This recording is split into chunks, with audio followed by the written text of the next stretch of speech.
جیسا آپ نے خود کہا ہے کہ جن معاشروں میں انقلابی تبدیلیاں آئیں ان معاشروں کے اندر مورخوں کے اندر بھی یہ احساس پیدا ہوا کہ عام لوگوں کا معاشرے میں کیا کردار ہے۔ مثلاً جیسا اس میں مضمون کا ذکر کیا ہے ایڈورڈ پی تھامسن کے ہسٹری فرام بلو، یہ کوئی 60s کی دہائی میں 1966 یا اس میں ٹائمز میگزین میں یہ مضمون اس کا چھپا تھا۔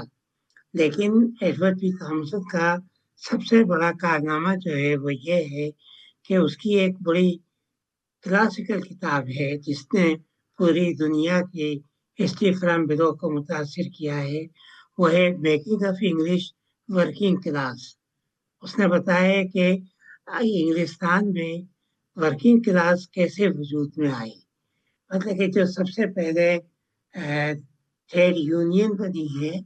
اس کے صرف 4 ممبر تھے اور 1 پینی اس کی فیس ہوا کرتی تھی، اور ان 4 ممبروں کے اوپر بھی حکومت نے غداری کا مقدمہ چلایا، لیکن وہاں کے کورٹ میں اور وکیلوں نے جب بحث کی تو غداری کا مقدمے کا خاتمہ ہوا۔ وہاں سے ٹریڈ یونینز کی ابتدا جو ہے وہ ہوئی، اور یہ کتاب پڑھنے کے لائق ہے۔ اس کا اردو ترجمہ تو نہیں ہوا، لیکن making of English working class میں آپ دیکھیے گا کہ اس نے بتایا کہ کیسے چھوٹی چھوٹی جماعتیں آرٹسٹوں کی یعنی دستکاروں کی، ہنرمندوں کی، مزدوروں کی، فیکٹری میں کام کرنے والوں کی، یہ کس طریقے سے ایک ایک کر کے جمع ہوئے ہیں۔ اب اس نے ایک واقعے کا ذکر کیا ہے جو بڑا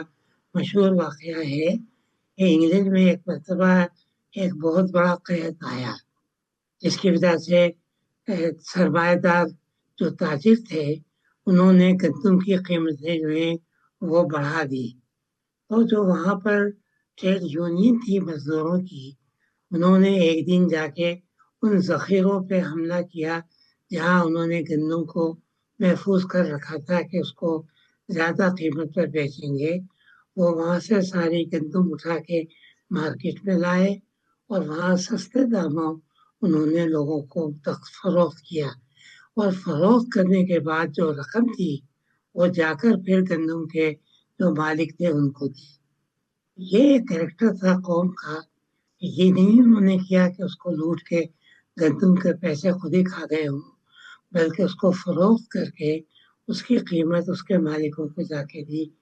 بہت ہی دلچسپ کتاب ہے اے پی تھامسن کی ہے، اور اس موضوع کے اوپر پھر اسی سے تعلق رکھتے ہوئے لاطینی امریکہ کے کئی مورخوں نے مطلب کہ اپنے اپنے ملکوں کے لکھی، اور پھر پیپلز پارٹی کے لکھنے کا رواج جو ہے وہ ہوا۔ اور پیپلز پارٹی میں جیسا آپ کو پتا ہے یو ایس کے اندر ہاورزن نے ہسٹری آف یونائٹڈ اسٹیٹ لکھی، اور اسی طریقے سے انگلینڈ میں، اٹلی نے، فرانس میں، آسٹریلیا میں، ان سب جگہوں کے اوپر ہسٹری آف پیپل جو ہے وہ لکھی گئی ہیں۔ مطلب کہ انڈیا کے اندر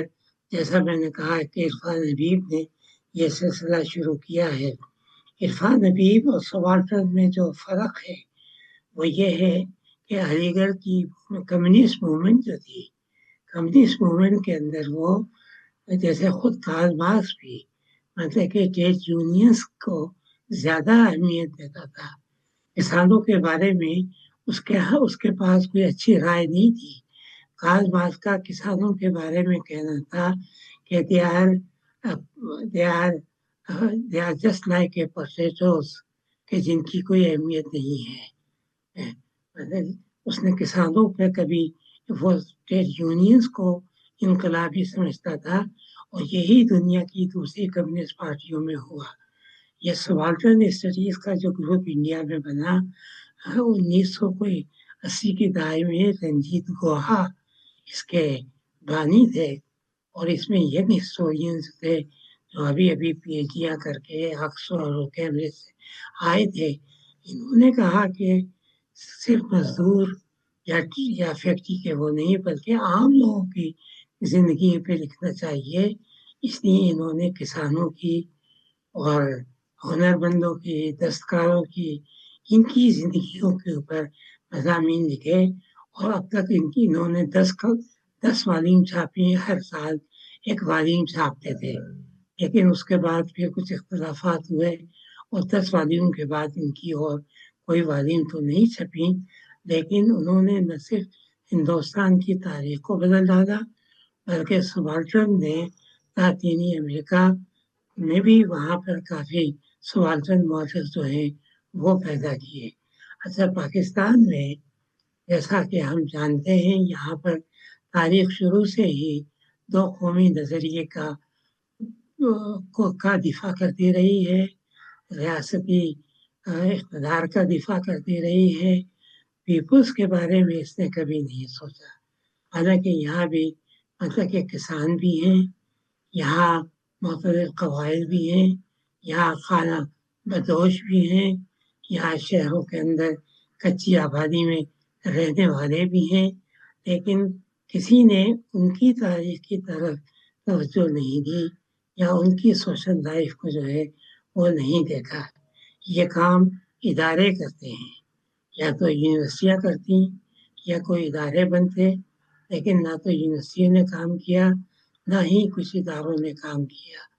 تھوڑا بہت جو مجھ سے ہو سکا ہے وہ میں نے آپ لوگوں کی تاریخ کے بارے میں ضرور مطلب کہ تھوڑا بہت لکھا ہے، لیکن